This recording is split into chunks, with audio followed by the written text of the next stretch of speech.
Hey guys, Dantix here, back with some more Starfield news. Today talking a bit about the controversy surrounding the Zenimax acquisition, the FTC court case, confirmation of physical discs shipping with the game, and more, so buckle up and stay tuned if you want to win yourself a copy of the game or a 3080. So we know that there are different editions of Starfield available to purchase, but recently it was stated that there would be no physical discs included in any edition of the game. This was tweeted out by Bethesda support, and soon after, the tweet was deleted. This was later refuted by the Spanish Bethesda Twitter, stating that the standard edition has the disc. The Constellation edition, however, does not. Continuing the trend of collector's edition games containing no physical copy. I'm not sure if this is to discourage resale or just a cost-cutting mechanism, but I'm growing tired of it. I grew up in a time where you'd go to a store, you'd buy your games, and the games had a thick case with booklets inside. It would have art of the game, it would run through instructions, hints, tips, sometimes include maps and other neat things, along with the disc that had the full game on it, a game you could install without access to the internet. Rarely would you ever need to connect to the net to install them. Now though, well, you know what you have to go through. Digital versions of games should be cheaper than the physical, not full price. They contain no production and no logistics that need to be organized and paid for. Regardless, there are multiple versions of the game. Only the standard physical edition actually contains the disc of the game, with the premium physical upgrade not containing the game at all, and only access to the expansion digitally upon release, the early access code, skin pack, digital art book and soundtrack, and physical steelbook display case and Constellation pack.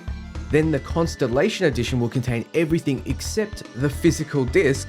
Plus, it contains a watch and case, it contains the laser-etched game code, which will give you access to your game. So you'll have the steelbook display case, but no disc to go inside it. Maybe this is a huge assumption, but the main reason you're buying the game is for the game. Yet, there's no option to install it physically when it is a single-player title.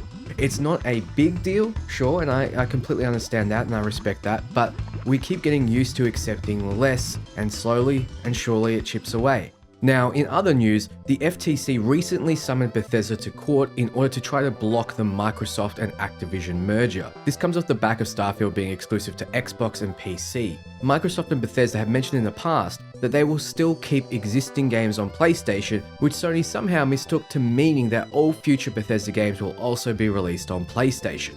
This obviously isn't going to fly, which means now that the FTC and Sony are concerned about the same thing happening to all future Activision and Blizzard games.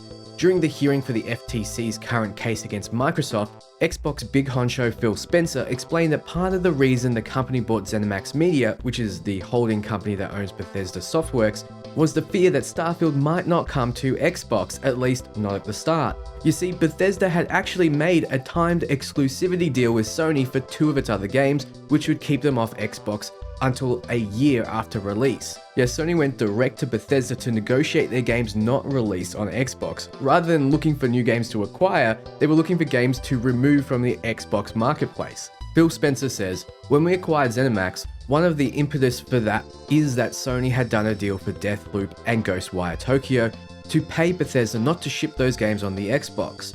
So the discussion about Starfield, when we heard Starfield was potentially also going to end up skipping Xbox, we can't be in a position as a third place console where we fall further behind on our content ownership, so we've had to secure content to remain viable in the business.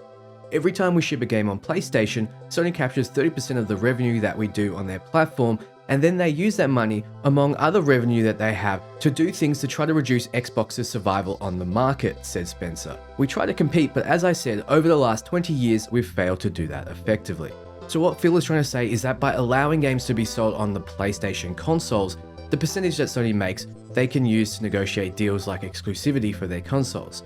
Microsoft have been allowing it, but Sony have also been doing what it takes to block Xbox. So PlayStation tries to secure Starfield on their platform, and Phil goes, "Nah, dude, that's enough," and buys out the devs and the holding company that owns the devs. That's a move from a guy that's had his back against the wall for a while. It also means that he and Sony clearly have faith in this game, that it will, at the very least, sell copies. No doubt Sony is making a stink because they know these kinds of exclusives and a merger with Activision will start swinging the balance of power. Now, I play my PlayStation a lot more than my Xbox, but even I find this hilarious.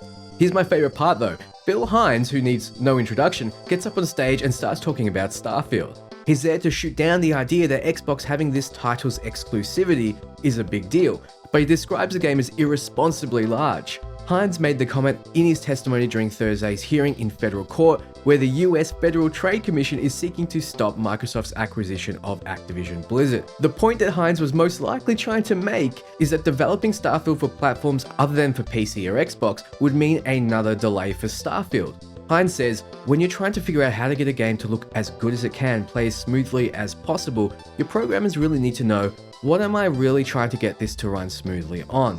Like, there are so many technical things that, in fairness, are way beyond my expertise. He goes on, the fewer platforms you have quality assurance testers focused on, the more rounds of testing they can do.